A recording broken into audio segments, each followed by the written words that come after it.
here we have this. I hope you're not seeing too much that's coming up on my shift F5. What do you do with this? There we go. Cool. Now you saw CPJ is what was on the screen before, and that's our first talking point because it's absolutely crazy how much value this stock has gained in the past 2 years and especially in the past recently. So what's behind this? A lot of stories. Here we have this. So the good stuff that's been going on. Is somebody's mic on? I don't know. Oh yeah, the good stuff that's been going on. We have food services distributor CPJ is starting a new outlet in Draxhall. So we see some market optimism there. Why is it optimistic in a climate like this? Well, a tremendous amount of growth opportunity to service small businesses and villas, bars, restaurants, and villas. Can anybody guess why this is important? Like we see bars and villas going up and we see CPJ stock going up so much so that they need to expand. What's the connection? Remember, we're having the C word thing go around the world and different people have different panic levels. COVID will be over, so more people will go out, I guess, afterwards. Right, and depends on who you ask, we're in afterwards or we're not, right? So some people believe that, oh, we're already in this post-pandemic state and we're seeing travel pick up like this. So Matthew gave me this really cool table, and you see how 2019 we had like, call it 2.4 million visitors, right? 2020 it fell really, really low, and 2021 it's picking up significantly. So it's nowhere near where it used to be before, but it's going up. So yeah, let's just go through the article. Reason we're spending so much time on CPJ is because CPJ is like one of the hottest stocks going on right now. So let's really take a moment to realize what CPJ really has been up to. So Jason, what was the price at the start of 2021? Wasn't it around $13 thereabouts? No, at the start of like 1 year ago. Oh, you mean YTD? Let's bring it up actually. CPJ. Guys, we want you to really realize what this means for you and your money. Okay, so why 1 year ago? So this yeah, so on Wednesday, February 3rd, 2020. Oh wait, what? I was so wrong. Oh yeah, because you said at the start. Yeah, so Wednesday, February 3rd, 2021, it was $2.63. Now and where is it now? What was that peak? What the peak was? $22.85, which was 2 days ago. Money. So if somebody invested exactly a year ago and then decided to sell on that day, like, what does that mean for their money? How much gain are they really making? Because that's what to me. 10x in 12 months. 10 wow. 10 times the money that you invested in one year ago. And that's incredible. And that's just an example of the opportunities, so many opportunities in the stock market, but CPJ has just been incredible over the past year. So Jason is getting into the details of exactly what's been happening. So let's go ahead with the article, Jason. Let's just run a little calculation to show anyone. Okay, so if you invested 1,000 Jamaican dollars at 2.6 per share, that's the number of shares you'd get, right? So let's call it 380. So 380 shares times 22 point, it was 83, because it's probably going to be a little more. Yeah, I know you might not see 10 grand, but let's just imagine that 22 point, oh wait, what was it? 85. 85, not 83. Jenna look like she bought it because she's sending some heart emojis in the comment section. Yeah. So guys, if you see grand turn into 8683 in 1 year, that's really remarkable in just one stock. And again, this is not investment advice, because if you buy it up here and then it falls back down to this price, then you're the one who's responsible. But let's go on. Just to comment on CPJ, apparently the company was doing pretty bad, or it was doing weak, but they turned the company around in like the last 18 months, and they have a ton of plans. So that's probably why it's been just climbing and climbing and climbing up like that for like the last 12 months. Yeah, That's so what helped to turn it around here too. Back. Yeah, because the We're going to talk some more about the tourism like later on. Wait, sorry, I interrupted you. What were you saying? The PM said, argument done, no more lockdown. So there you have it. Okay, guys, let's get into the article because we have a lot to cover. And this is way more than 5 minutes with JD today because there's so much to cover. But okay, so this is where we're taking the snipping. So they're planning to open Draxall in summer 2022, 2.5K square feet, 60 million, right? Now, they were saying that they've seen a tremendous amount of growth and opportunity for small businesses and villas, right? And they're a chef market. So this is the connection that we're seeing. Have more and more places popping up again or getting back on their feet because of this tourism. And they need to feed these tourists. They need to provide these attractions. CPJ isn't a big supermarket that you go to. They provide the specialty stuff, especially for bars. Like if you want good tequila or good wine or good stuff like that, specialty food, CPJ would have it. Because, you know, Jamaica Liquor Warehouse can only do so much for a whole island, and they're in Kingston. So let's keep going. They were going to set up near Oterios, which makes sense. And they're also planning to expand in Kingston. Really big things happening, a 10 million investment. And what's going on? They're developing a B2B platform. This is another thing. Persons who are here and you probably have small businesses, you might be doing a B2C business to customer, business to consumer, however you call that. If you have to market to an end customer, they're worrying about their rent, worrying about feeding the family, right? Guys, can you mute your mics if you're open, please? Thanks. Unless you're saying something. Which if you want to say something, say something. Yeah, if you're B2B, businesses need raw materials to make stuff. They need inputs to give outputs. So that means they're going to buy things as far as they can. You know, they don't want to spend money nonstop, but they need to buy things. So if you have a bar, you need stuff to serve. If you have a restaurant, you need stuff to serve. And they're expanding online, they're expanding in physical space, and it's just absolutely amazing. They were saying how they started it up with their cash because it was 60% interest rates, and now it's gone like near 4.5. So CPJ is just a really cool story, and we will keep watching it, which is what we usually say about the stuff that we do. Do you have any more comments about CPJ before we move on? Yeah, you know, something I also get from this is that, guys, I don't know if you've heard it, but it's been said that like a recession is a golden opportunity for an investment, right? So sorry about my dog barking in the background. Yeah. So if you think about a recession, right, it's like you're at normal levels in the economy, and then you have this huge plummet. So we're in a recession and something is causing that, right? But we're not going to stay down here forever. So why is it that it's such a golden opportunity to invest in a recession? Because when you're down here, to get back to normal levels, because remember, we have to go back up, right? If we're at normalcy here and there's a plummet, we have to go back up. And there's so much growth on going back up to normalcy just to get back where you were before. And then there's even further growth when you take your business to the next level, like what CPJ is doing now. So, you know, things are really bad. The pandemic hit, there's normalcy. Things got really bad. There's a plummet. And then, you know, they're in so much jeopardy. Tourism is completely shut down. There's this whole virus. So many people are dying. And then it's like, okay, now we kind of see maybe a light at the end of the tunnel. So people are seeing that light, and it's that part at the very bottom where it's the best part to invest, because you're getting all that growth on the way back up to normalcy. And then there's even more when you kind of grow your business and expand it, like what CPJ is doing as you saw in that article that Jason just shared.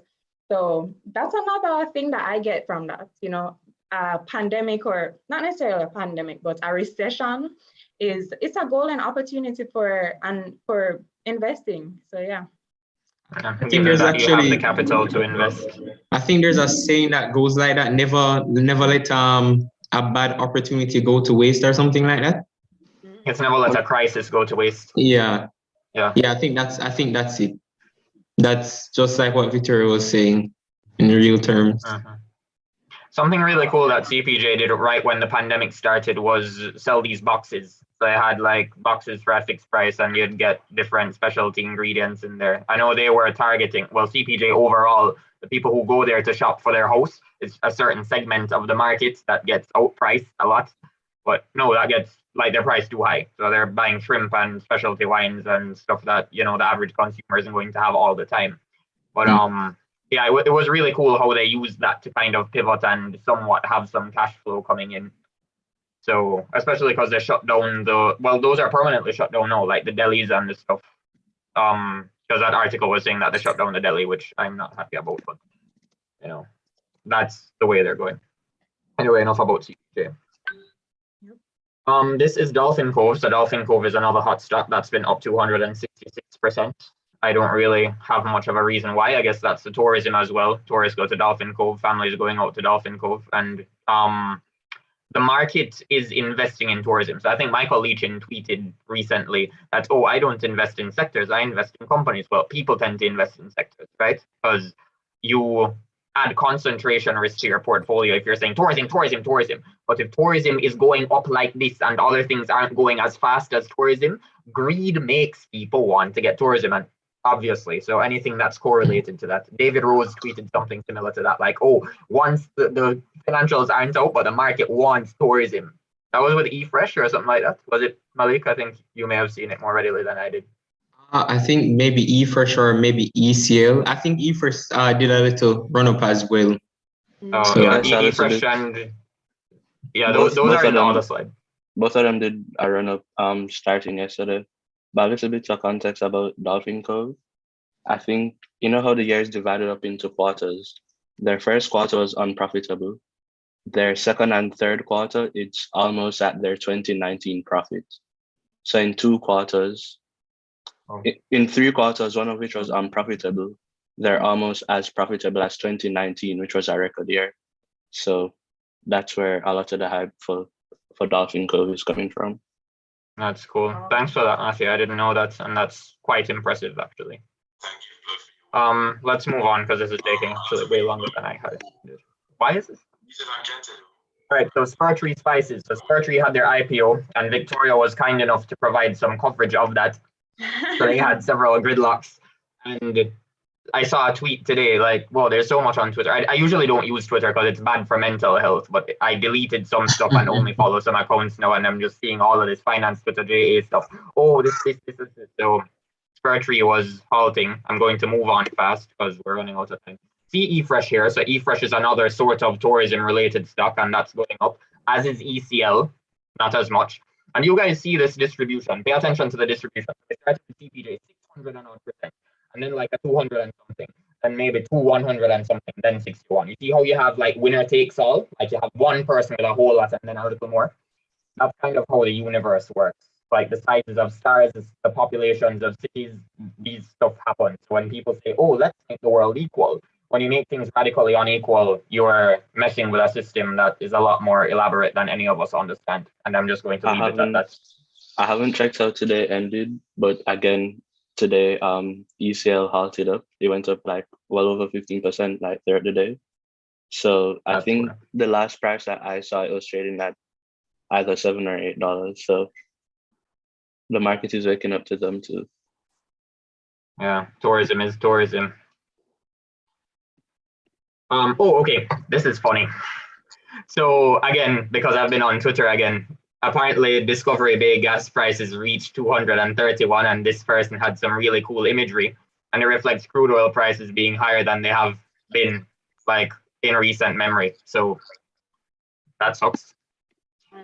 Another meme to keep you guys going about inflation is KFC prices, which are Jamaica's really poster child example of inelastic demand, price inelastic demand. So with that little funny but painful break, SSLVC got this news of a takeover, and Victoria had more coverage of that too. So that's been halting like crazy. And we got this news report. You saying something? I was just saying that stock has been crazy, but continue. Okay. So microfinancing solutions, according to what Matthew was telling me, apparently the guy who runs this was talking to Mark Crosstree about how they usually buy companies and fix them up. And from last semester, you may remember SSLVC wasn't doing too well on their books. So we're interested to see, how that's going to happen. Because what some companies do, just like how you can buy a stock when it's undervalued and then when it gets value, you take a profit. Or if you flip a house, you buy a pop-down house and then you fix it up and sell it for a profit. Some businesses buy distressed businesses, make the operations better, make them profitable, and then sell them to take that profit. So we're interested to see what's happening with that. And I guess the market is interested too, why it's halting so much. Kyle, so that's Proven Investments Limited. They were going to buy out Fidelity Bank in Cayman. And I don't have the price data for this one, but it was also some very fresh, pretty hot news. GK is probably on the rise. And again, this is not investment advice, guys, but based on what has been in the pipeline for GK, a lot of persons are watching that stock to see if it becomes something hot like CPJ. So again, this is just chatter and hearsay. This is nothing official, but yeah. Now let's do a quick coverage. How much time do we have? 5 minutes. Malik has been very vocal in this space about CBDCs. So he's been doing some stuff. You want to tell us about what you've been doing, Malik? Okay, so I wrote an article recently about central bank digital currencies and what that could mean for us. And yes, some people wanted to do some interviews and some people are talking to me about it. But for anyone that doesn't know what a CBDC is, it's just basically a digital fiat currency. So it will be like a digital $50, $100, $1,000, $5,000. And it's supposed to be more inclusive because it has a lower tier KYC requirement.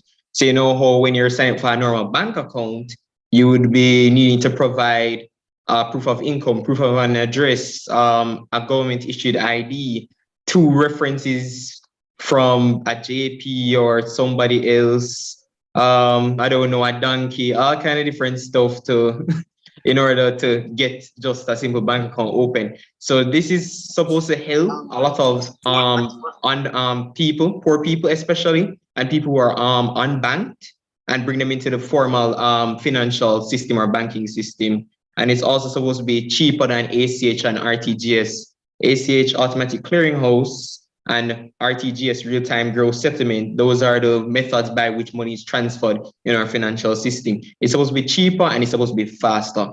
But I personally and many other people have concerns about privacy and security and other issues. So we'll see what the central bank does. Hopefully the central bank does it right, and hopefully they are paying attention to all different possibilities, Lord willing. So yeah, I've been just talking about just CBDCs and some cryptocurrencies in the recent days, pretty much. Right. And this meeting is about crypto, so our guest speaker is going to go in a little bit more about CBDCs if you're not as familiar, or how blockchain and crypto works. On a slightly related note, you guys may have heard about NFTs, and not all of us know what they mean. So that's going to be covered again today, but just as a quick primer, NFTs stand for non-fungible token. The fungible means one is not different from another. So like a stock or $100 bill, once it's not like too badly damaged. Like if I borrow $100 from you, you don't really care if I give you another $100 bill or the same one that I borrowed from you. You just want $100. So that's fungible. Stocks are also fungible. So one share of CPJ is the same thing as another share of CPJ. You don't care that your share is more important than somebody else or vice versa. That's fungible. Non-fungible is the opposite. So one is unique, and non-fungible tokens means that this token is yours. So you own the rights to this ape. It's kind of like, putting property rights on artwork digitally. Yeah, digital art. Yeah, basically. So NFTs have been really hot, and we're seeing it as a symptom of excess capital in the market. Many are speculating because why is a picture of an ape selling for hundreds of thousands of US dollars, right? But in an artificially low interest rate environment with inflation going out, people need to make money, and they trade it in stuff that they have secure property values in. So I'm not saying whether that's a good idea or not. It's 358. I think I have one more slide. So when we looked at gas prices going crazy, we know gas is a fossil fuel, right? Like petroleum coming from crude oil, and natural gas is like a gaseous form. So coal is solid carbon, right? And then crude oil is liquid carbon, and natural gas is gaseous carbon. They're all carbon, and then when you burn carbon, you're getting your energy. So a lot of persons were saying, okay, we're going into green energy, but we're still going to need fossil fuels to make that transition. And that's been very politically incorrect among many circles. But I'm just showing you that this is the case in the EU, as well as in New York. People are complaining, right? Because in New York, they're saying if you have natural gas heating in your house, you need to replace it with electric heating, even though that electric heating is powered by natural gas. But if you don't do that, then there's no beginning to a transition. So it's just been having some friction that may be affecting oil prices, because apparently Russia has the US in, not Russia, sorry. Russia has Europe in some cinch with this stuff, and it's just interesting to watch how these geopolitical conflicts and ideological conflicts about green versus traditional versus what can affect prices. So again, this is not a value in indulgence. Yeah, I'm not saying which one is better or not. I'm just saying these things happen and it affects markets. I think that's my time. So thanks everyone. Okay, awesome. Thank you so much, Jason.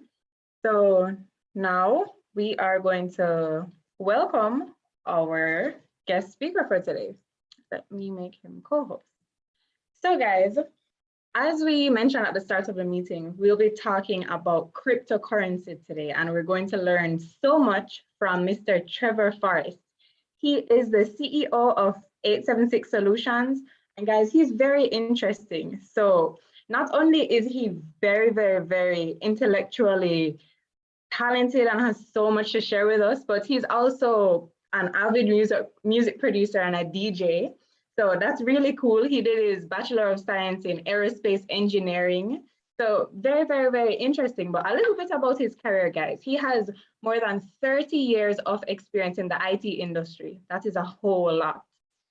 He founded 876 Technology Solutions after 15 years in the United States, where he occupied various management posts in IT.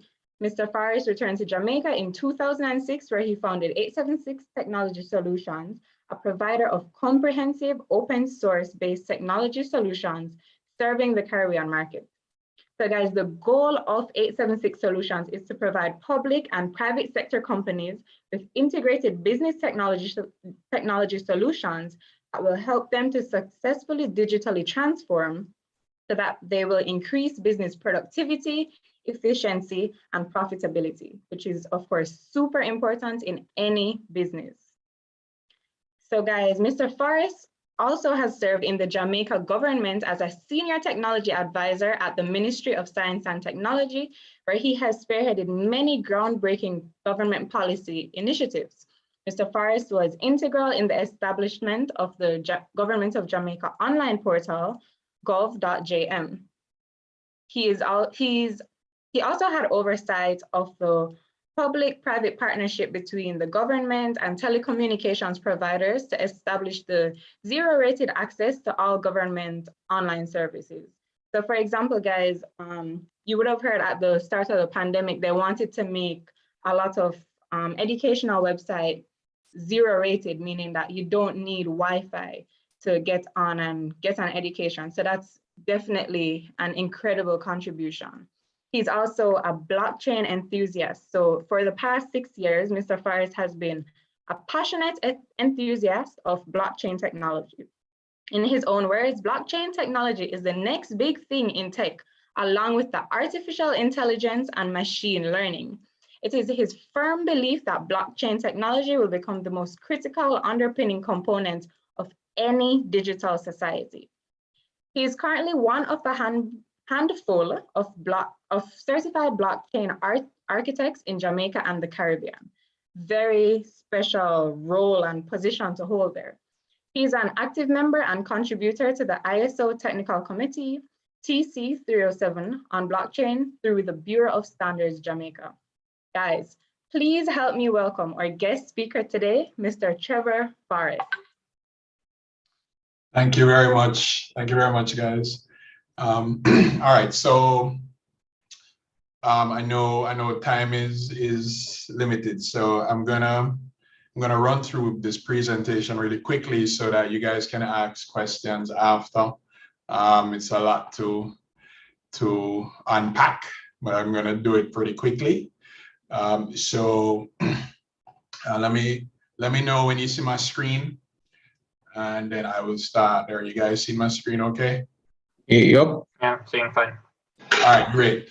All right, so what I want to do today, before I get into all the various opportunities and risks as it relates to cryptocurrencies, who everybody likes to talk about, I'm going to talk about digital currency in general, of which cryptocurrencies are a subset. And then kind of get down into the more interesting stuff that you guys are particularly interested in. So what I'm gonna do is we're gonna do a digital currency 101. I'm going to talk a very little bit about blockchain. Then I'm going to talk about how digital currencies work, and then talk about some of the trends, and then some of the opportunities and so on. The opportunities part is what most people who want to invest in really are interested in, right? So digital currency 101. What is digital currency, right? So simply put, it's an intangible form of currency, and it can only be used in the digital form. It can only be accessed using digital devices like computers, mobile devices, and so on. It can be used to purchase goods and services, but perhaps one of the most interesting aspects of digital currency, it requires no intermediaries. Why is that important? Is because in the traditional fiat system that you guys would be familiar with, even though you may have what's called electronic transaction, there's always an intermediary, whether it be the bank, the commercial bank, or a central bank, or so on. Digital currencies require no intermediaries. The implementations may force intermediaries on you, but technically digital currencies do not require intermediaries. The transactions are hyper efficient. They can be tracked and audited, and I heard some concerns about privacy and CbdCs, which we'll talk about in a little bit. There are various types of digital currencies, and what I want to do is kind of demystify all the different types under this big umbrella called digital currency, right? So you have digital currencies, you have virtual currencies, and then you have cryptocurrencies. And there are subtle differences between them all, but generally they all fall under that umbrella of digital currency. So digital currencies typically represents particular value. Virtual currencies, however, and you start to see virtual currencies pop up a lot if you do gaming and other such things. They're not considered legal tender, but they have some sort of value that is tied to something in a particular usage environment or ecosystem, right? But then when you start to move to what is really hot nowadays and of interest, which is cryptocurrencies, you start to move into a realm of what they call decentralized environments. And the decentralized environments is where you find that the whole idea of a controlling authority or a middleman or the intermediary no longer exists. Now, why is this interesting and why is this important? The thing about it is, every time you add a middle person or an intermediary into a process, regardless of what the process is, a couple of things happen. The process can slow down and become inefficient. But every time you add a new intermediary, there's oftentimes some sort of cost, whether it's financial or otherwise. It's maybe a cost in time, maybe a cost in dollars, right? And the whole idea behind, decentralized was to say, look, let's not. Why is it that we need an intermediary? If you go back to the days of bartering, I had something of value, you had something of value. If we wanted to trade, we just negotiated, and you have a goat, I have a cow. The value of your goat to me is equivalent to the value of my cow to you. We decide we're going to trade. Have a nice day. No middleman in that. But things got more complicated when they started to create currency.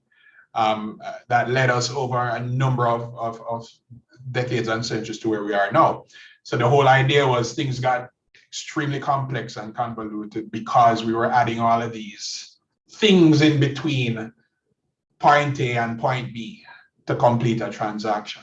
So when you start to look at the concept of decentralization and digital currencies in the form of crypto, the whole idea was to digitally go back to a time when we didn't need all of that complexity, right? So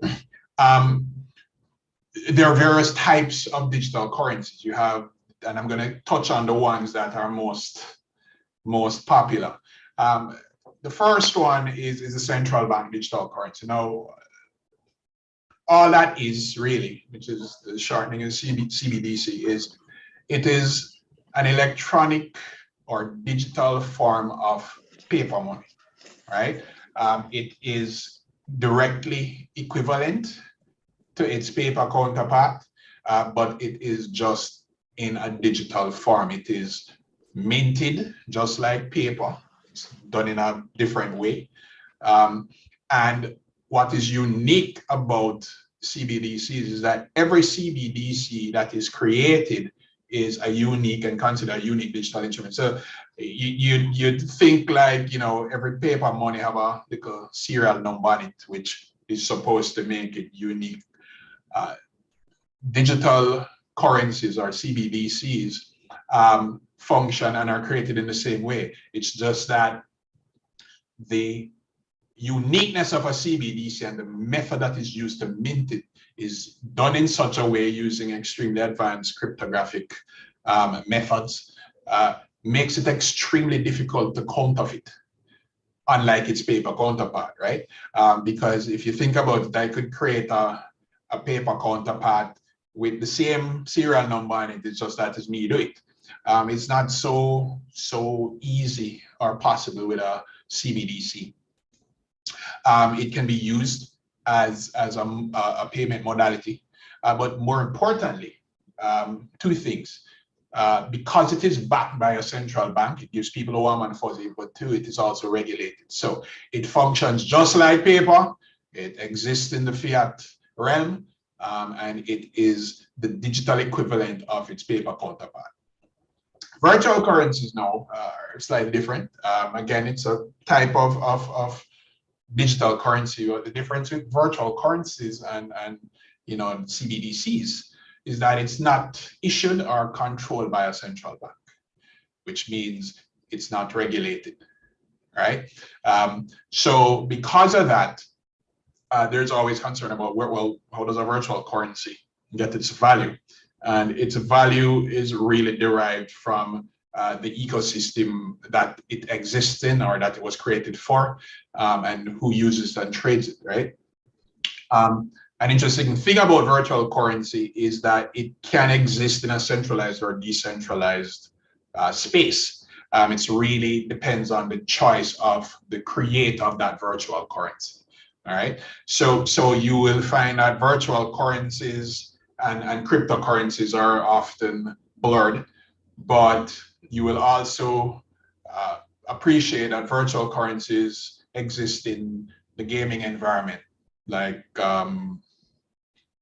Robux in Roblox, or if you play Fortnite, Fortnite has a virtual currency that is used to exchange value within that gaming environment, right?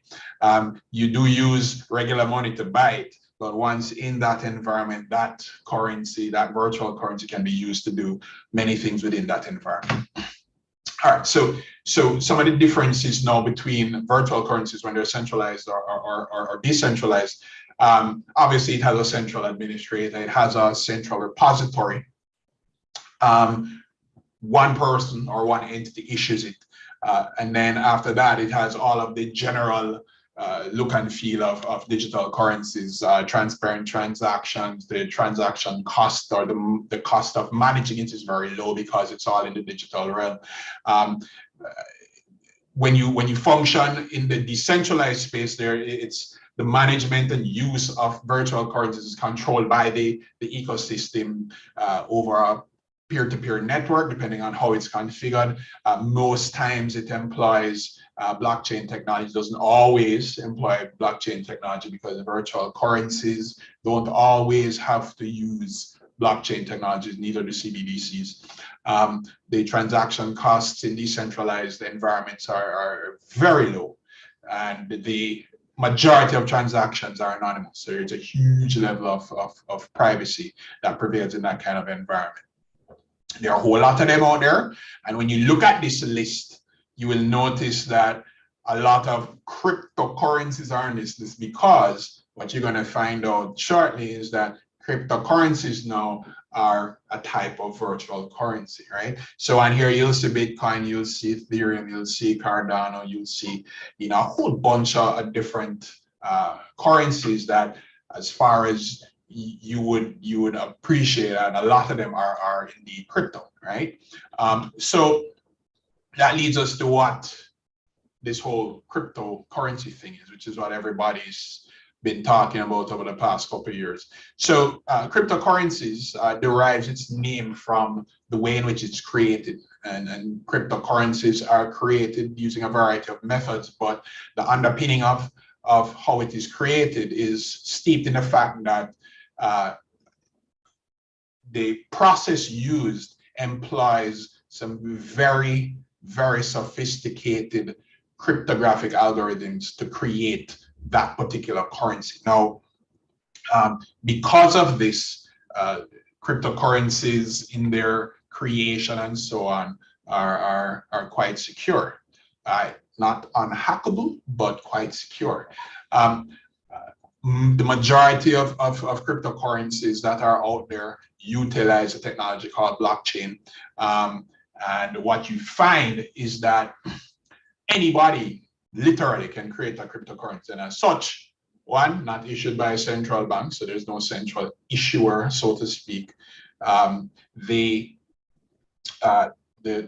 transactions that occur on cryptocurrency networks are extremely secure, and the way in which any cryptocurrency derives value is based on the ecosystem that employs, uses, or trades that cryptocurrency. Now, one of the things that's always interesting is to understand why this stuff came about. Many of you would remember back in 2008 when you had this massive crash of the financial systems, which is really when the whole idea of cryptocurrency started to take root, even though cryptocurrencies were around long before that. In 2008, the collapse of the financial system unearthed and laid bare a situation that many people were talking about for a long time, and that had to do with how the financial systems in many of these major countries and jurisdictions was managed. And it kind of showed people that, look, the financial system is managed by people, and geopolitics plays a very important and interesting role in how money is managed and how countries live, die, or survive. And what it brought about was some huge concerns about trust and how you trusted these entities that were in control of the financial systems. So the thinking was, well, why don't we create a system that just doesn't need them anymore? And in doing so, the environment, the network, the system itself would determine how things work. We wouldn't have to worry about, central banks and so on. So in a really, really, really small nutshell, that's how this stuff came about. The challenge, however, was how do you create a system that functions in a way that is akin to what we're used to? You go into a store, you pick up something off the shelf, you go to the cashier, you give them money, and you walk out with that good or service. Or take it a bit further, they go on Amazon and you purchase something. And when you purchase it, you are guaranteed that you get what you purchased, and the person who is selling it is guaranteed that they get the money that you're supposed to pay for that thing. And I mean, it's always an interesting question I ask when I do some of these presentations and lectures, like, when you buy something on Amazon, how do you know that you're going to get it, right? Because one, you never have the people who shop on Amazon have never seen Amazon's operation, never see Amazon office yet, right? But they're fine with giving their money to an entity that they know pretty much nothing about, hoping that they would get the item that they bought. And the reason for that is because there's a system of intermediaries and so on that give them the comfort that if you don't get what you pay for, you'll either get back your money or there is some sort of recourse, right? Now, the challenge with the digital currency or crypto space is how did you do that by eliminating all of those intermediaries, but still guarantee that when I give you the money, I get the good? Because essentially that's what we're saying we're going to do, right? So it turns out that the only way to do that, because for decades there was no conceivable way to do that, and it turns out that blockchain technologies is what actually makes that kind of thing possible, right? So there are many types of cryptocurrencies that, you know, this list here is like the top 100. There are a couple thousand of them out there. So you know, and again, it speaks to the fact that, you know, anybody can create a cryptocurrency. So there are quite a lot of them out there. And last check, I think there are about 1,500 cryptocurrencies out there.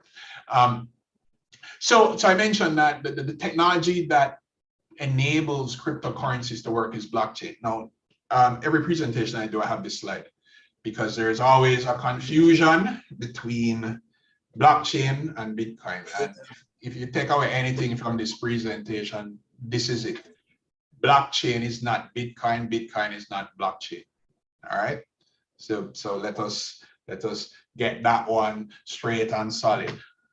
Blockchain is the technology that Bitcoin runs on. All right. What is blockchain? Blockchain is a very sophisticated distributed ledger, and it's very special because it's what we call immutable. And immutable means that you can't change anything that is entered on that ledger after it has been entered, right? It keeps a track of all the transactions in that immutable way, and it does so without need for any central or certifying authority. Right now, there's a lot of interesting magic that goes on to allow it to do that, but we're not going to get into that today. But the idea is blockchain technology is that enabling technology that allows digital transactions and digital currencies to work in a way that does not require that intermediary, right?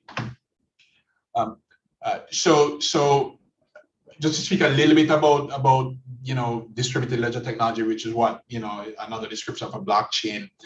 It's really like a database, but a very special database, because it is a database that does not exist on one machine. It is a distributed database that exists on a network of connected machines. There's no single point of failure because every single machine on that network has a copy of that database on it. And for transactions to occur, the majority of machines on that network have to agree that the transaction is legit. And once the transaction is deemed legitimate by the majority of peers on that network, transaction is validated and it occurs. This happens in the absence of human intervention, right? This is why, again, it is such an interesting technology, because it is removing some of the major concerns that people have about financial transactions and so on from the mix. All right, so that's a super crash course on blockchain technology. So let's talk about how the digital currencies work. They always have to have some sort of secure digital ledger, distributed ledger, because there has to be somewhere to store those transactions, right? Because you're going to have transactions stored in a ledger, you want to have it in a secure distributed way. To do that, you have to have a bunch of connected machines. So in order to make sure that things work the way they're supposed to work, you have to have a robust network mechanism to ensure that all of these machines that must communicate with each other can do so, right? Because everything is happening in the digital domain, there are some things that must be required for secure, trustworthy transactions to occur. And you're going to see this when I speak about the CBDCs, because one of the challenges of CBDCs is because it is supposed to mimic its paper counterpart, and because it is functioning in the digital domain, working over networks, namely Flow and Digicel. One of the things that people are always concerned about is, okay, well, what happens when the network is not available? How does it work? So these are some of the things that are very important, because transactions are occurring entirely in the digital domain, which require networks, stable, secure, and robust networks. If those networks are not there, transactions can't occur. So think about this: when you walk into Wendy's or Burger King and them look by you and say, yeah, so the machine now work, you have an option. You can go pull out some cash or go to ATM, pull out some cash and come back and buy. If you're running in an entirely digital domain, that's not an option. So the transaction mechanism and network being unavailable is not an option anymore, because paper money don't exist, right? That's what we're moving to. So those are some of the things that you have to think about when digital currencies are being contemplated to replace, the paper. What systems and what robustness those systems must have to make sure that this stuff works, right? One important statement to make here is that all cryptocurrencies are digital currencies, but not all digital currencies are crypto. This is something very important to understand. So you could say that some CBDCs could not be classified as cryptocurrencies in the traditional sense, although the method used to create them employs cryptography, right? All right, so let me just talk real quickly about how CBDCs work. Generally, what must happen with CBDCs is it must mimic what you're used to now. So it must mimic simple payments with cash. It must be at almost minimal cost to the consumer to do transactions, because again, in a very simplistic way, when you go to a store and you take something off the shelf and pay money for it, the transaction cost is masked, but it appears to be zero. The platforms that CBDCs run on, the networks, the infrastructure, and so on, have to be extremely efficient, resilient, robust, but extremely secure. Because now you're talking about a situation where a nefarious actor doesn't have to go to a bank, which is where the paper money is, or rob a Brinks truck. He can sit down in a living room on his laptop, or go to a little internet cafe and perpetrate a crime by stealing stuff in the digital domain. So these networks and the transactions that run over them have to be extremely secure. Another big thing is the ability to conduct digital transactions offline. And this is an interesting trick. Visa recently, just this year, I just started reading a paper that they wrote on this, is now contemplating how you actually do this, right? How do you facilitate entirely digital environments and digital transactions when you're offline? So when there is no network, or when hurricane come, power gone, network then pop down, and you still need to go and buy something. Well, how do you do that in an entirely digital domain, right? So there has to be a way to say, look, I'm still going to conduct a transaction, whether it's a store and then forward type of situation. How do you do that in an entirely digital realm? The other thing that is important is, so this is why I feel CBDCs are exciting, over and above the fact that in Jamaica we're building our CBDC platform, not using blockchain, but that's another story. But why things that I find that CBDCs will usher in is it will completely change the retail payment landscape that exists, not only here, but anywhere. Because right now, if you think about it, merchant payment systems are monopolized and controlled really by the commercial banks. CBDCs and the advent of CBDCs has a serious possibility of changing all of that, because it will completely refactor the retail payment environment, right?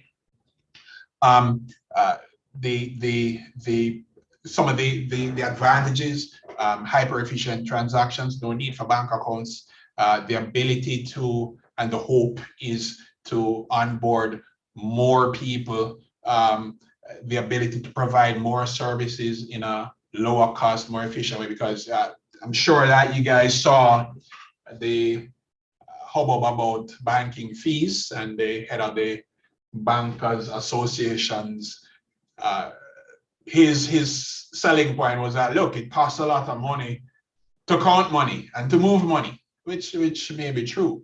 The idea here now is that, okay, when you move to digital currencies or CBDCs, you don't have that situation anymore. So what's the excuse going to be for fees associated with moving money around and counting money and moving it from one safe to another, right? So there are huge advantages of using digital currencies and virtual currencies in that way, but there are some disadvantages as well. Again, as I mentioned for CBDCs, how you function when the networks and electricity and all them things are critical to transactions occurring are not there. But when you look also now at a step down with virtual currencies, which would encompass crypto as well. Couple of the big concerns many people have is, one, not regulated, so I don't get a warm and fuzzy. You know, there is no JDIC, which is the deposit insurance. Your money is your money. Your currency is your currency. You take care of it. If you lose it, you lose it. Too bad, so sad. Love that. It's gone, right? So one of the things that you have to be mindful of when you're playing in these spaces is you know, the fact that there is no safety net, right? The volatility of virtual and by extension cryptocurrencies is also a big concern, because a lot of times people don't understand where the value of these assets come from. I mean, very few people know and understand how Bitcoin gets its value, right? The other thing is, not all virtual or cryptocurrencies are accepted as legal tender. So yeah, you can go and invest in a whole bunch of different cryptocurrencies, but how do you cash out, and what do you cash out to? And if you want to buy goods and services with your cryptocurrency accumulation, where and how can you do so? This is also a concern. The transactions, because they sit on the blockchain, an immutable ledger of transactions, you don't get to reverse transactions in the crypto space. Now, this has good and bad associated with one of the immediate things that just comes to mind is crypto and virtual currencies are used by nefarious actors, hackers, when they're demanding ransom for activities that they've done. And the reason for that is, if you pay them, there's no way for you to call somebody to reverse the payment. So they function outside of the banking system, where if an illegal activity was detected, then the bank could be impressed on to return the money. Well, that don't exist in the virtual currency space. So these are some of the considerations that you have to make, because when you're investing in these things, these are the considerations that determine the safety of the investment, and also the confidence that you will have in what you're investing. What I was trying to show here is how virtual currency transactions work. I'm not going to go into this one. If you guys want to find out more about it, you can ask a question and I'll explain this one, because I know time is short. So let's start to get now to the more interesting stuff, especially for your group, which is the trends. So one of the things that's really, really interesting, and I use this graph to kind of show what has happened to cryptocurrencies, and I'm focusing now more on cryptocurrencies and digital assets of that nature. What has happened over the past 5, 10 years as it relates to cryptocurrency. So here I'm just showing you what has transpired since 2013 as it relates to the value, the overall, the total market value of cryptocurrencies. You can see that in 2017, stuff started to take a little life, and there was a huge peak in 2018, where the market value of crypto exceeded $500 million. And that was the first time people started to take note of things like Bitcoin, because that's when Bitcoin hit its first high mark.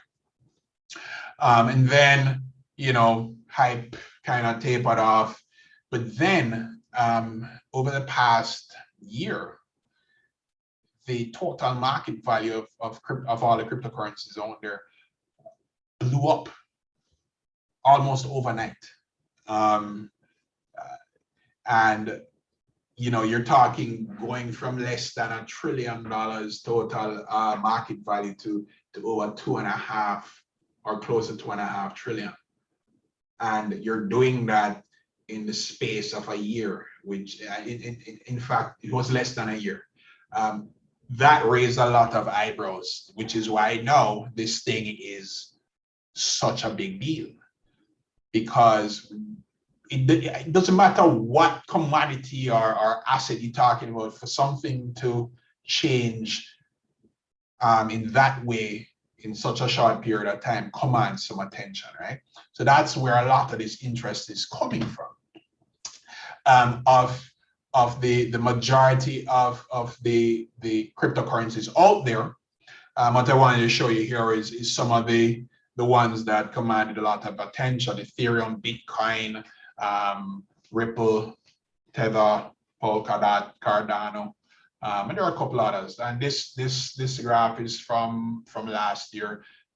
Some of these have changed, but generally, this is the top 10 list from a market capitalization standpoint. As you can see, Bitcoin is the poster child, but what's interesting is that over a similar period of time, Ethereum's gains have far outpaced that of Bitcoin, right?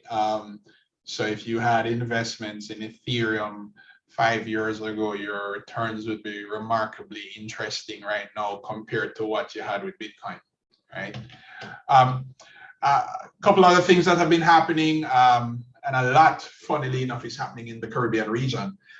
Bahamas, first country in the world to issue a Cbdc. It's a sand dollar. Eastern Caribbean followed closely behind, and they issued their Cbdc. In fact, they're having some issues with it because the platform has been down for about almost 2 weeks now. So platform down, transactions can't occur, people are losing their minds. A year ago, Bank of Jamaica piloted our own Cbdc, and they intend to roll it out this year. There are a lot of sandboxes that are going on globally.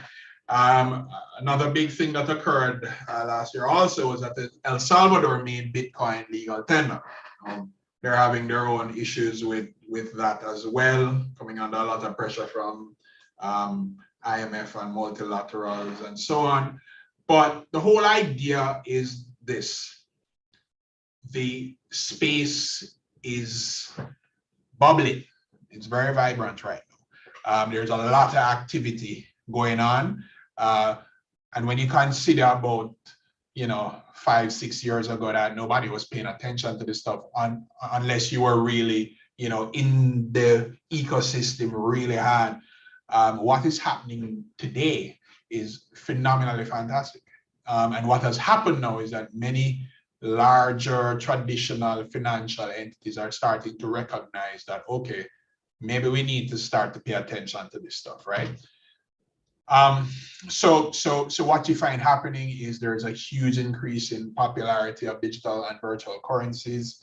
That now ushers in, because of the efficiencies that are derived from these platforms and systems, new ways to usher in payments, remittances, and so on, cross-border transactions.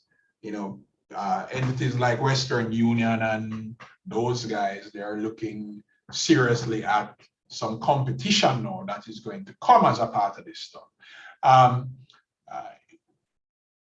But also in concert with that, because you're working in the digital domain, you find that there is a lot of concern now about security and privacy and the ability for people now to start digital scamming, because it requires a certain level of understanding to function in this space. And if you don't fully understand it, that means you're a target, you're susceptible. So these are some of the things that are of concern out there. Yes, things are efficient.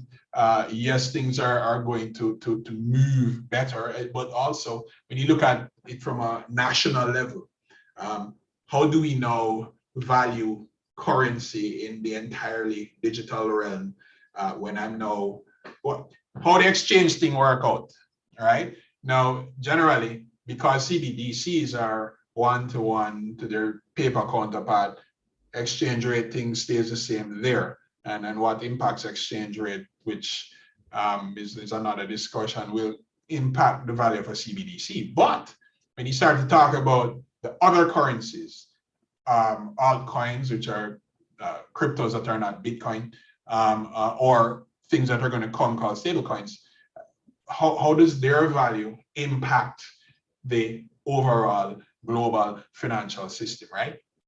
So these are a lot of the things that are swirling around, a lot of discussions occurring about the impact of digital currency on the status quo. I'll tell you this, a lot of disruption going on right now. So how do you get involved in this? What are some of the opportunities? And obviously, what are some of the risks associated with this? So this is the part everybody loves to find out, because a man want to know how he can go buy some crypto, and can go flip it. What is this NFT thing? Or I can buy that, or I can flip that, make some money, and so on. So this is the part that you guys typically wait for. Now, I say this a lot because I think it's important that you kind of understand how this stuff came about, how it works, because it's going to feed into a recommendation that I always give people who are looking to invest in this stuff. And understanding how things work is a critical component of knowing what to invest in, right? So first of all, one of the things you have to start considering now when you're getting into this realm, because this thing is bigger than just a cryptocurrency. What you have to start conceptualizing now is the concept of a digital asset, right? And understanding what a digital asset is, because the market that you're going to play in is going to comprise of digital assets, and the vastness of what an asset in that space can be is mind-boggling, because anything that is digital can be considered an asset, right? A social media account, files in the cloud, a blog story, a digital image, a graphic, anything that exists in the digital realm can be considered an asset, and it has a value. Now, people say, yeah, well, what I mean, I know that, yeah, but people don't understand the full extent, because when I show people that a Word document is a digital asset that has value, they're like, well, what do you mean? A Word document is a Word document. Yes, but the contents of that document has a value. We take it for granted, but the fact of the matter is the contents of a Word document has tremendous value, especially if what is written there is something that is unique, copyrightable, has intellectual property associated with it, right? People don't think the material that the Constitution of the US was written on, which is hemp, had value, but some people rethink that now because that has value. Same sort of thing is going to exist when you talk about digital assets. So anything that is digital is an asset that has value. The amount of that that particular asset will obviously vary, but your mindset now has to be anything that is digital is an asset that has value, right? Why is that important? Well, because you're going to find that there are going to be different classifications of assets, right? And a lot of them are going to come. Right now, you hear about crypto and you hear about NFTs, but a lot more are going to be coming. So what you're going to find is that you're going to have varying classifications of digital assets, CBDCs, non-fungible tokens, utility tokens, stable coins. All of these things are going to know, you're going to start hearing these things pop up. The Jamaica Stock Exchange, they've been working for quite a number of years with an entity called BlockStation, and recently announced that they're going to facilitate digital asset trading on the stock exchange. Now, BlockStation has a platform that is built using blockchain that will facilitate that via what they call security tokens and security token offerings. It's a very exciting thing, but this is where things are going now. So what you want to start to get used to is the whole concept of digital assets and start to look at things differently, right? Because again, anything that is digital can be an asset and it can have a certain value ascribed to it. All right, so that's what I'm trying to speak about here. Stable coins, where you have cryptocurrency, so to speak, but it is clear where that currency gets its value from. Because again, I said earlier, many people don't know where Bitcoin gets its value from, or Ethereum, or Cardano, or Dogecoin. People don't know where everything gets its value from. All I know is that, yeah, one day Elon Musk say, I'm buying some Dogecoin and the value go up. And then him say, yeah, you know what, I don't like it anymore, and the value plummets, right? Did Dogecoin get its value from Elon Musk's thought of the day? And again, these are some of the things that don't give people warm and fuzzies and confidence. So stable coins, how they're supposed to work is they're saying, look, the value of this particular currency or this coin is derived from the cost or value of a barrel of oil, or some precious metal or gem or ruby, or something that is tangible that you can point to and say, oh, I know where that got its value from. So this thing that is in the digital space is deriving its value or has its value tied to this thing that I can see, touch, and feel. So you're going to hear more about stable coins. You already know about what they call altcoins, and altcoins is anything that is not Bitcoin, because Bitcoin is the poster child, and anything after that is an altcoin. So Ethereum, Stellar, Ripple, Litecoin, Monero, Doge, all of those things, altcoins. Each one of them has their idiosyncrasies, but generally, that's what they are. You're going to hear a lot about those. STOs and security tokens. Now, this is what you're going to hear about a lot locally, because the Jamaica Stock Exchange is one of the first exchanges that is going to be facilitating this kind of operation. But what it is, it's the digital version of traditional stocks, right? And what it is meant to do is it is meant to simplify and make more efficient the process of trading. I don't know if any of you guys have, well, I would think many of you do, have gotten into the stock market and bought stocks and, doing your own trading and so on. But to the uninitiated, it can be somewhat of an intimidating process. First of all, you have to go to a broker, right? And sometimes people are like, yeah, I don't too safe with that because they ask me too much things, and I don't know if I want to trust this person with my money because I don't know the magic and sorcery them using to do all of these things and so on. Now, one of the promises of doing this in the digital realm is, one, it will be easier to onboard. It's less headache, much like CBDCs. But one of the things that it will also do is it will allow for entities that want to raise revenue right? To be able to do so in a completely different and a lot more easier. Because right now, if you have to do a listing, and you're under IPO, not only in Jamaica, anywhere, that process is mind-numbing, right? For a business, because of all the stuff that you have to do, all the things that you have to put together. But doing so via an STO, the process is a little more, I'd say, welcoming, right? So STOs is a realm that, again, you're going to start hearing a lot of, and I think from a generational standpoint, a lot of people your age especially are going to pay a lot of attention to this, because in much the same way that you can go on an exchange and buy crypto and you don't have to go through hoops to do it, that is one of the things that security tokens offer, but it does so in a regulated environment, which is what gives people, confidence and surety. The next one is, well, let me talk about utility tokens really quickly. So utility tokens are things that are tied to, like,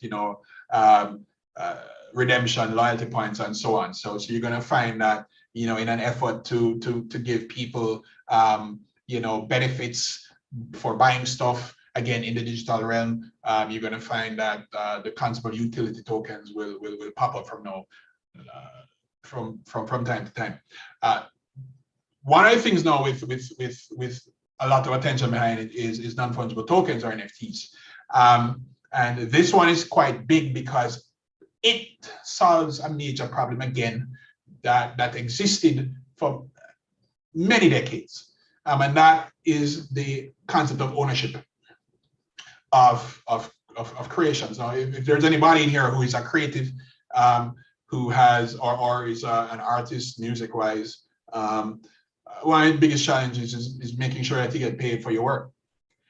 Not one time, but every time it is used, every time it is sold. So think about this. If I'm a painter and I created a work of art, so you see these two paintings behind me. The guy who created these, right? When he sold them to me, he made, he said, look, I want to sell you this. I said, okay, great. Pay my money for it, and boom. If somebody came into this office and said, oh, you know what, I like this painting, I want to give you X amount of money for it, which is, 50 times what I paid for it, I'll sell it, all right? Thing is, the guy who created it never sees that 50x profit that I made on that painting. He never sees it, unless I decide out of the goodness of my heart to call him and say, oh, some of my money after I paid them, come collect something. He never sees it. Musicians, when they create works, one of the things that is always a challenge is to make sure that every time your work is played, you get royalties. Right now, the way the system works is you have to depend on some royalty companies for tracking to send you the money, but you have no way of ensuring that what you get is what you're actually due. The whole idea behind NFTs is to ensure that when you create something and it is sold, exchanged 10 times over, that you always get a portion of that royalty that you're due. And it can accomplish that because the NFT environment sits on the blockchain, and you're talking about an entirely digital transaction. So if I buy a digital asset in the form of an NFT and I pay $10 for it, and then in 2 years, and when I pay $10 for it, the creator gets the full $10. But within the NFT blockchain, it says every time that asset changes hands, the creator must get 20%. Well, if I decide that I want to sell it, it doesn't matter who I sell it to, the creator will always get 20% of the selling price. So if I bought it for $10 but sold it for $100, the creator gets 20% of the $100. And they don't have to run anybody down. It happens automatically, because by nature of how NFTs on blockchain works, through what they call smart contracts, the exchange of currency and money, let us just say, happens automatically. This is why NFTs are attracting so much attention. But I can tell you this, the real value and potential of NFTs has not yet been realized, because right now it's only attractive because it's solving a particular problem, but NFTs and its capabilities are going to expand in an exponential way in the next 5 to 10 years, and people haven't seen that yet. So right now, a lot of ridiculousness is going on in the NFT space, because you have some ridiculously rich people with wads of money burning hole in them pockets, so them paying ridiculous money for seemingly silly graphical representations of things. But the fact of the matter is, what it is doing, it is laying the groundwork for what is to come. So pay close attention. These are things that you're going to pay close attention to, right? All right. So how you get involved, how you participate in this thing. So the first part of this story is, this is not a get-rich-quick scheme. Jumping into this space, it can be rewarding, but you can lose a whole heap. So get your mind right when you're jumping in here, because yeah, you're seeing some ridiculous numbers and profits and so on happening here, but understand that as fast as you make it, you can lose it too. So don't view this as a get-rich scheme. You must be very informed, do your homework, and be deliberate in what you do, right? How do you get into the game? A couple of things you need. You need a digital wallet, and I'm going to tell you how you get all of these things.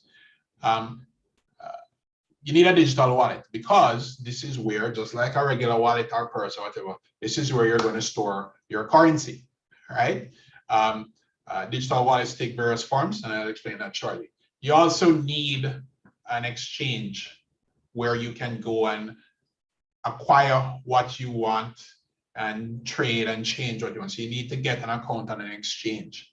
Now, one of the things with exchanges is that by virtue of getting an account on an exchange, you get a wallet, because it makes no sense to be on an exchange with no way to transact or exchange currency, right?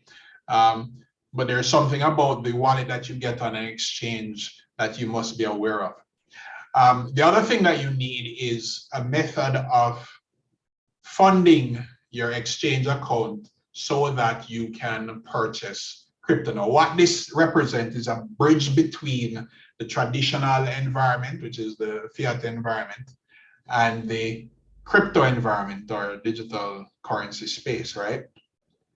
Now, the challenge with that is not every financial entity, institution that functions in the fiat space facilitates that bridge, all right? And I'll explain to you how that works and some of the entities locally that facilitate and some that do not.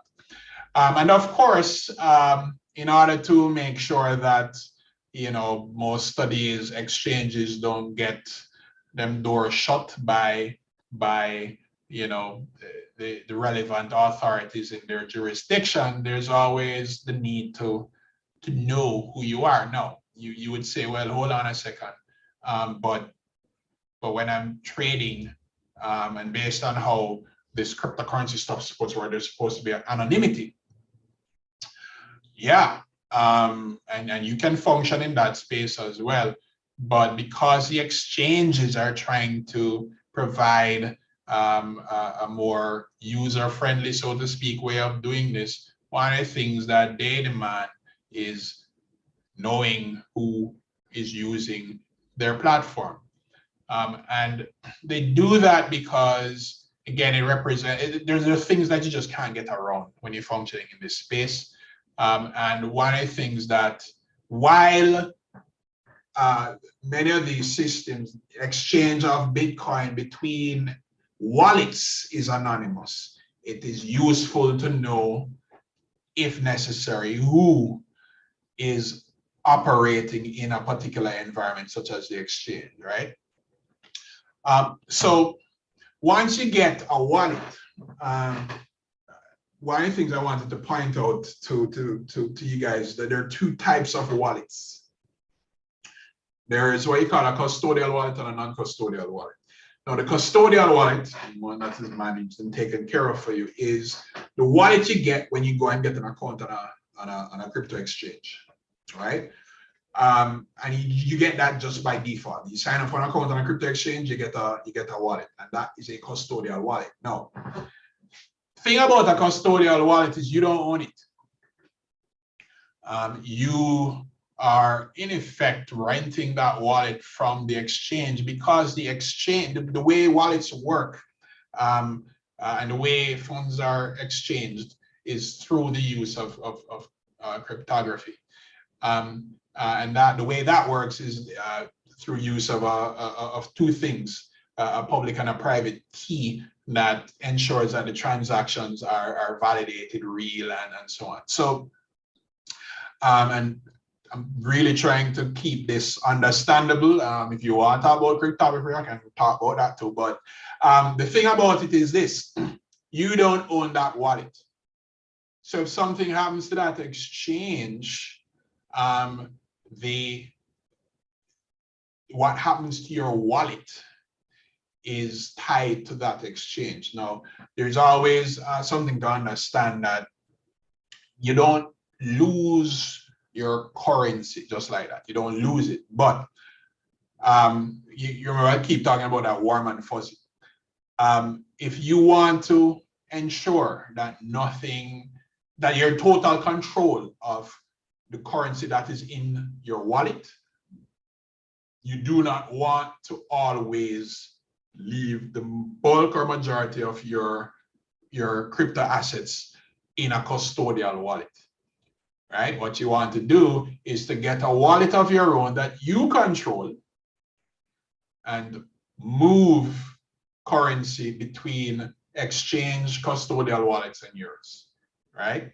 The name of your wallet, the ones that you can control and own, is called a non-custodial one, where you acquire it, you set up all the configuration of it, you control the private keys, you control every aspect of that wallet, what goes into it, what goes out of it, and how you exchange and who you exchange with, right? Now, those wallets take different forms.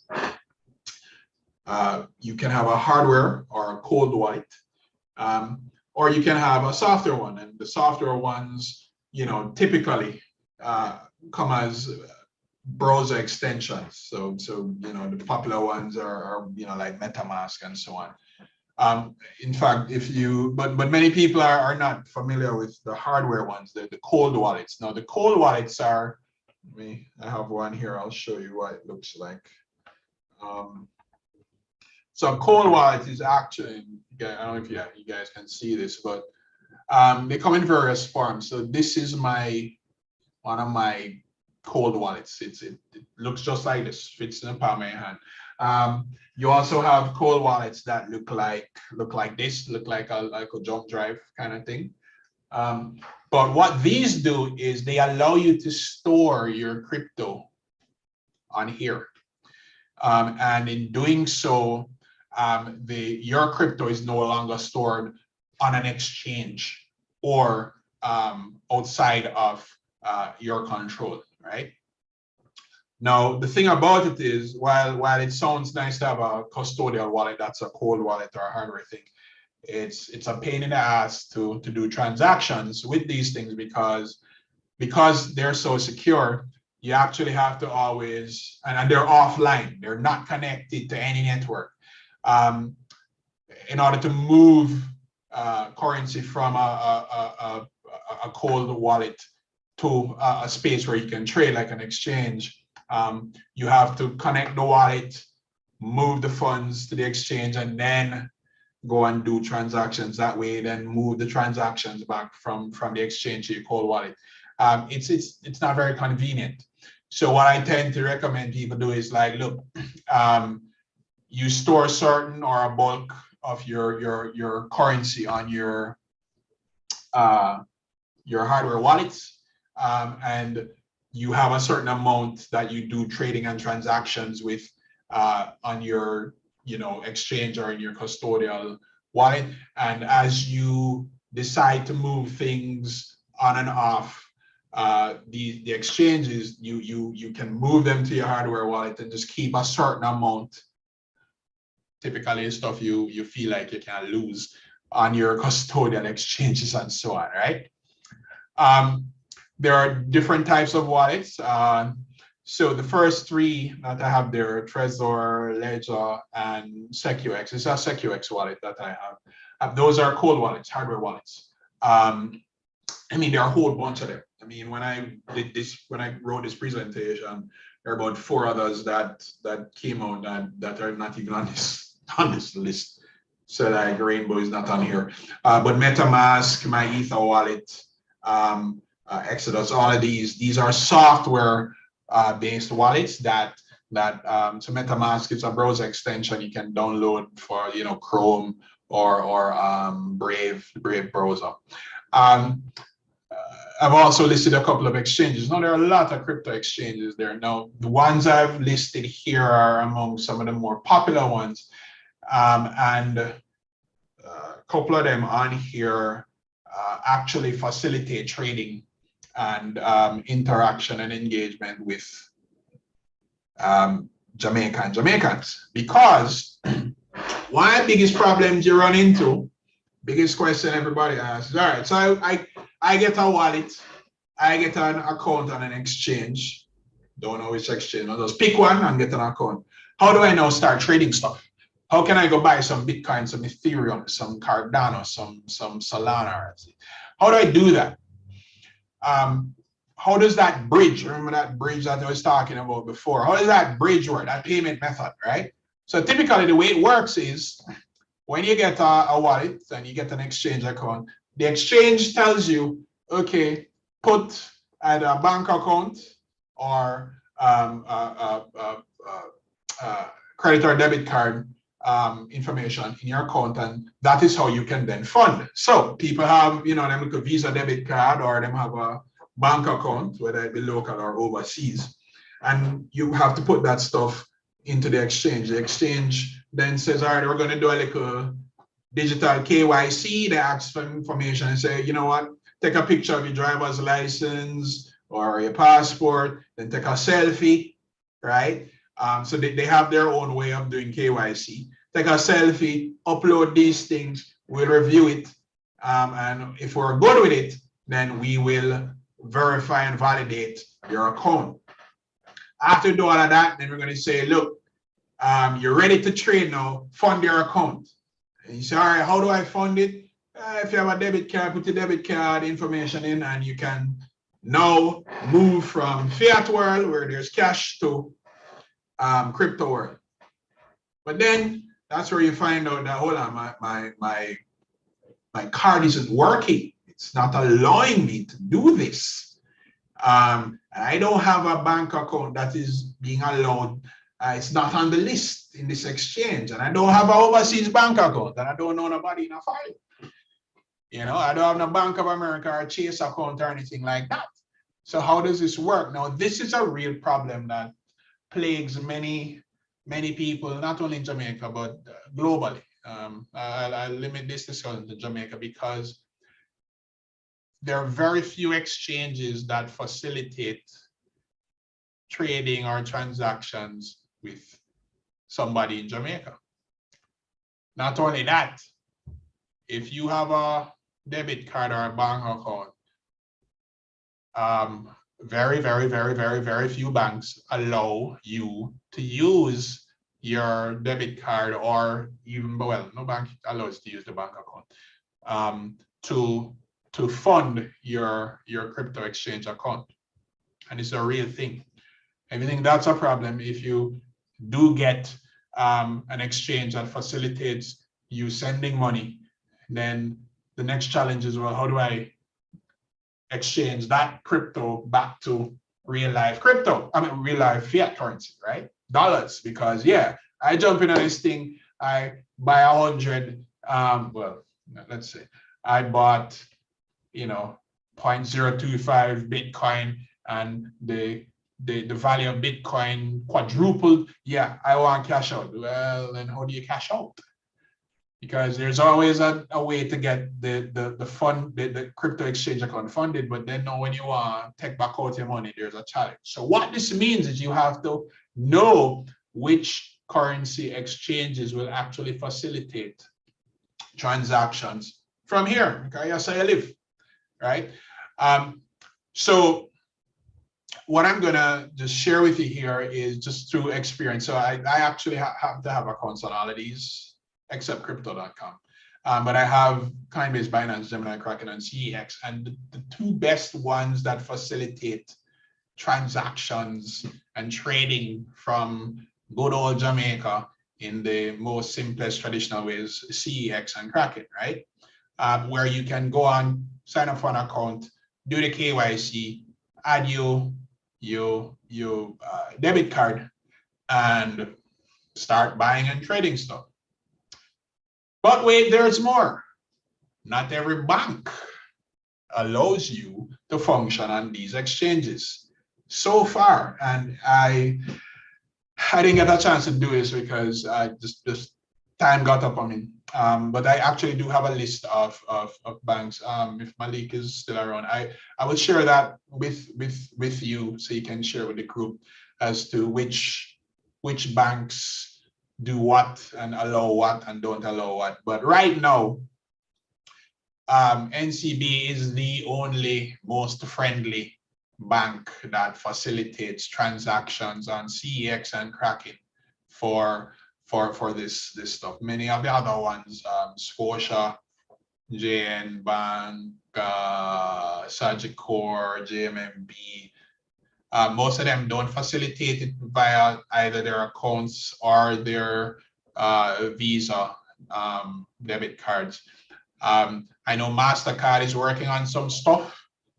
Can't really say too much about it right now, but right now, if you have an NCB account and you want to do some crypto investment and trading, you're in good stead. If you don't have an NCB account, might be like a sticky for you. If you do have an NCB account, Kraken and CEX are the two exchanges that are most friendly. Binance has some stuff in the works with WePay.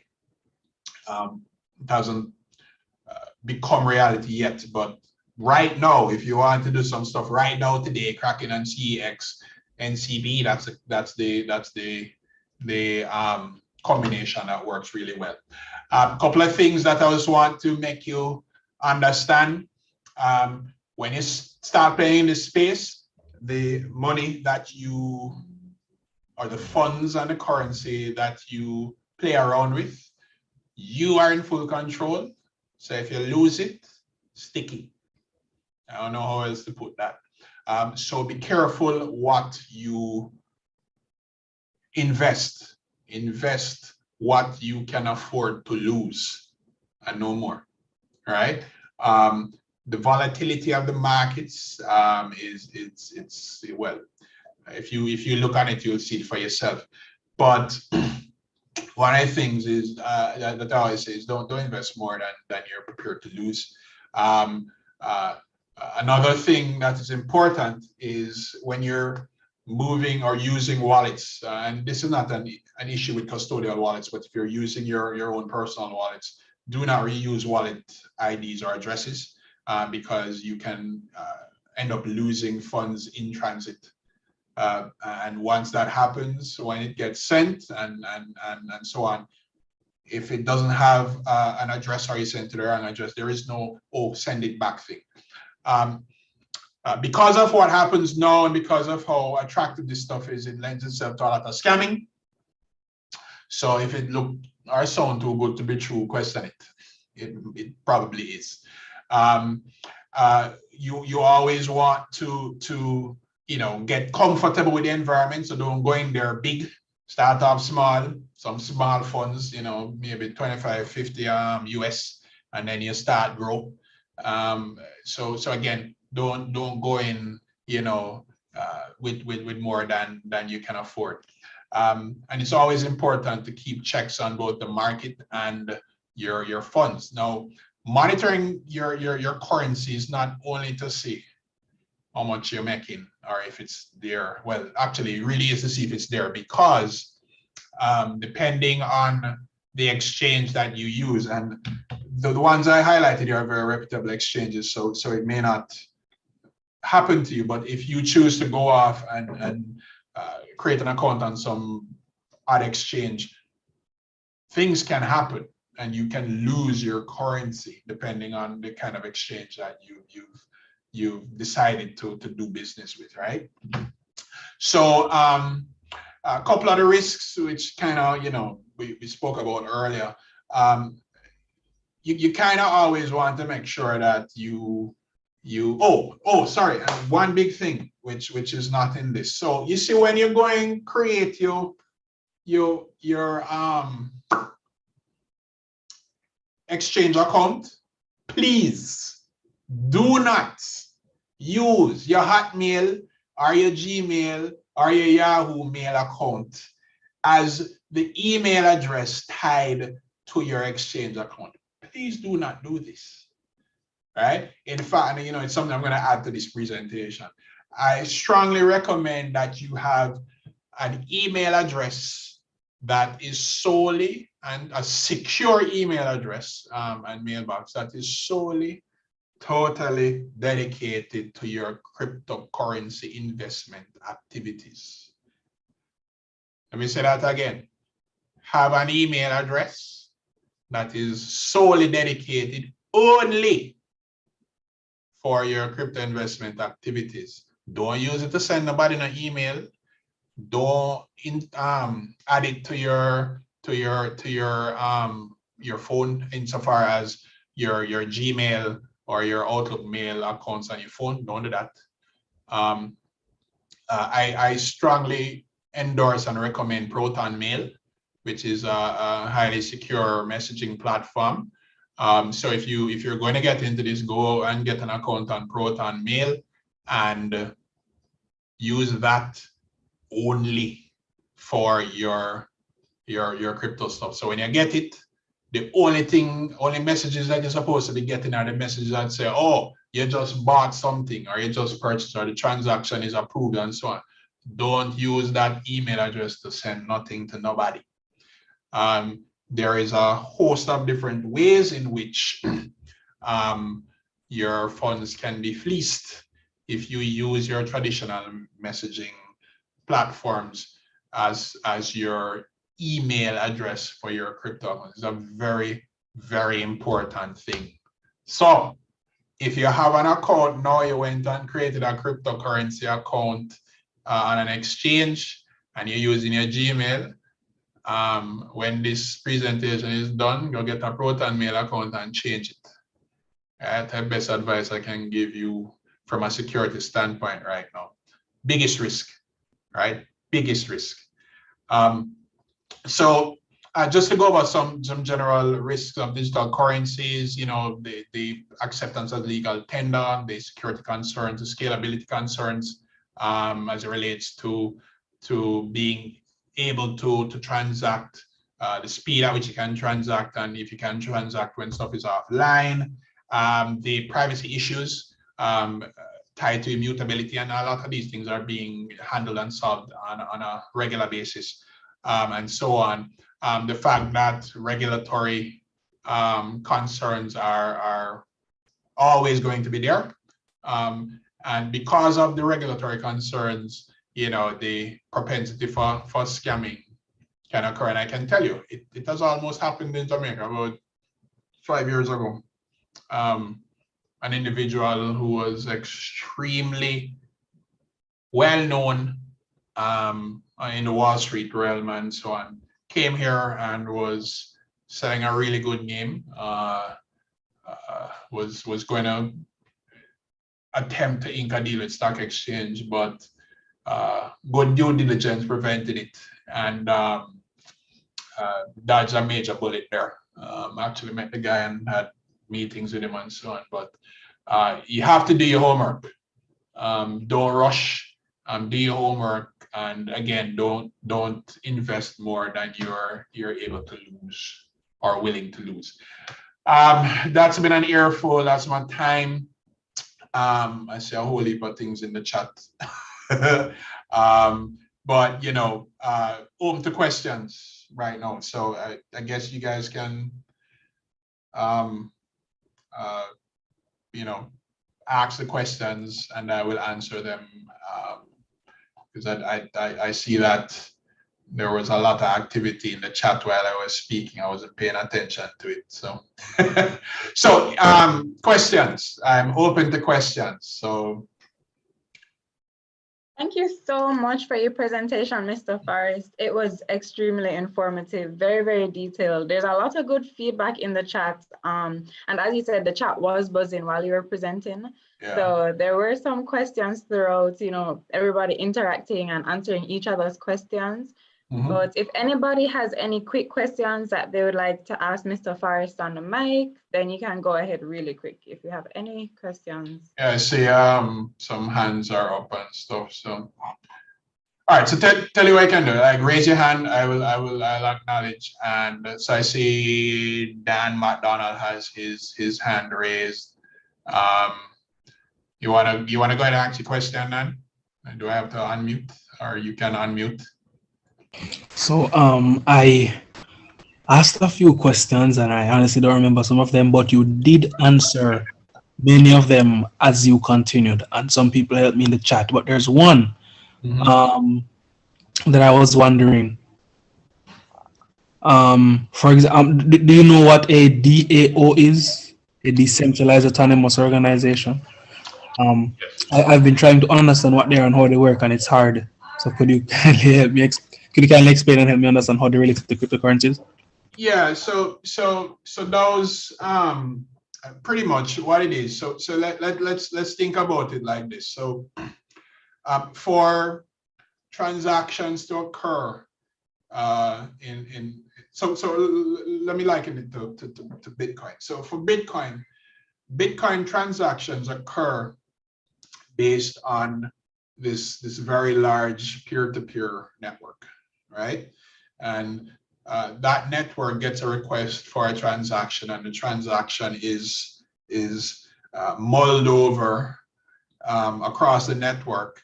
And once the network validates the transaction, then what happens is a block is created and added to a chain, and hence blockchain. And a transaction is created and validated. All right.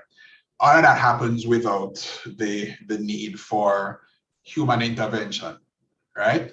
A request is made, a consensus mechanism occurs among all of those peers on a network, and then the result, based on some specific rules, the result is a validated transaction in the form of a block and so on. No, that is the essence of a decentralized way of doing things. Why? Because there's no middleman, there's no intermediary. What has happened is you have a whole bunch of different entities in the form of machines coming to consensus about a transaction, right? So big group coming to consensus about a transaction, and it does that in a very automated way. No intermediary. A DAO is kind of like the human representation of that, right? Where decisions or transactions occur, but the way in which they occur, the way in which they are governed, is based on a consensus modality that which has no central person. There's no guy at the top, right? You have a whole bunch of people voting or coming to a consensus about a particular transaction or decision that has to be made, right? And in doing so, what you find is that you have it's almost the purest form of democracy, right? Where everybody's input counts for something. And really what you're doing now is you're saying, we want to create an organization where the way it functions is such that when a decision has to be made, right, whether it be transactional or any other, the governance mechanism that is used is one where once I provide my feedback, there is a rule engine that says, okay, based on all of this feedback, here is the outcome, all right? So consider, if you will, you have 100 people. Trying to simplify it for understanding. You have 100 people. Somebody puts a question to that group and says, okay, do you think Portmore should be the 15th parish, right? Yeah, 100 people. And you just put that question there, and you don't know who vote what, but each person puts in their feedback. And then you have an engine in the middle that says, this say yes, this say no, right? And once that engine tabulates yes and no, the decision is made based on what came in.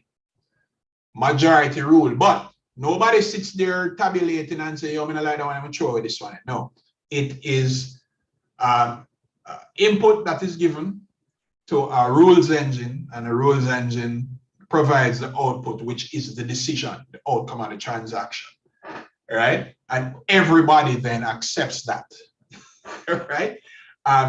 That's what the essence of those is supposed to be about, where the way in which the entity of the organization functions is based on that premise, that there is no top guy that going take everybody's feedback and then make a decision on his volition. No, everybody gives their feedback. A rules engine takes all of that feedback, mesh it out, give it a result, and everybody accepts that.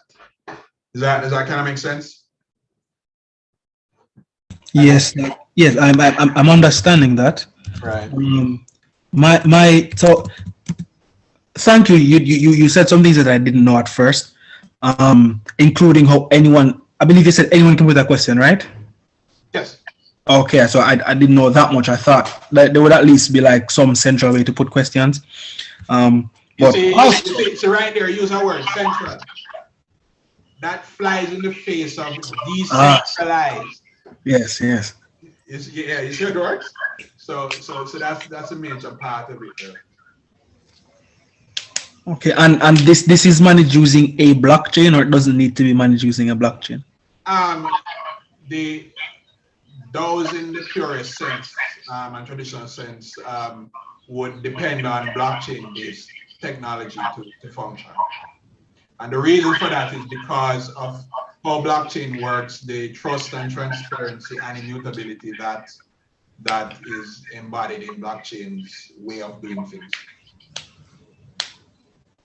Okay, all right, thank you. All right, so I have another question, but I will go back to the back of the line in case anyone else has a question. Okay. I don't see any other hands up right now, but again, guys, if you want to ask a question, just raise your hand and I will acknowledge, and then you can ask. So I don't see any hands up right now, so I guess then you can ask your next question. So you mentioned, what would we do if the digital economy, for example, if there is no electricity, or if there is no Wi-Fi, if there is no connectivity to facilitate transactions? And I had a question to know, just to know if this is feasible at all, because it's always been something that I've thought of. I don't know how it will be implemented, but I think it would be a great idea and that we could do it. Would we need, or could we use a second electricity grid separate from the main one, which can be connected to stakeholders who are doing transactions in the strictly digital economy, and also probably a separate telecommunications grid, specifically for internet? Right. So let me share some things with you. So I had a luxury of being a lot closer to that stuff than I would ever want to be, working as the advisor in the technology. And it's funny because the ministry I was working was the Science, Energy and Technology Ministry. So we had oversight over JPS and them kind of things as well. Now, a secondary power grid in Jamaica is not feasible, so it's not going to happen. The sheer investment associated with that is just not practical. Nobody's going to do it. Bear in mind the what you see now as the electricity grid in Jamaica has been in construction since the early 19th century. So yeah,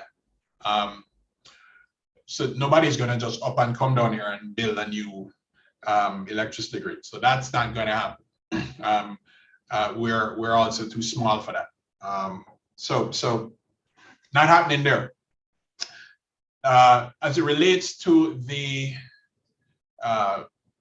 networks, so we have two major providers. We have some other smaller providers that provide services in various areas.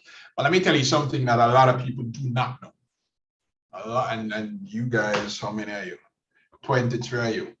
Let me tell you something a lot of people don't know. You have internet, right? You either get your internet from Digicel or you get it from Flow. But internet connectivity for the island of Jamaica is controlled by one entity.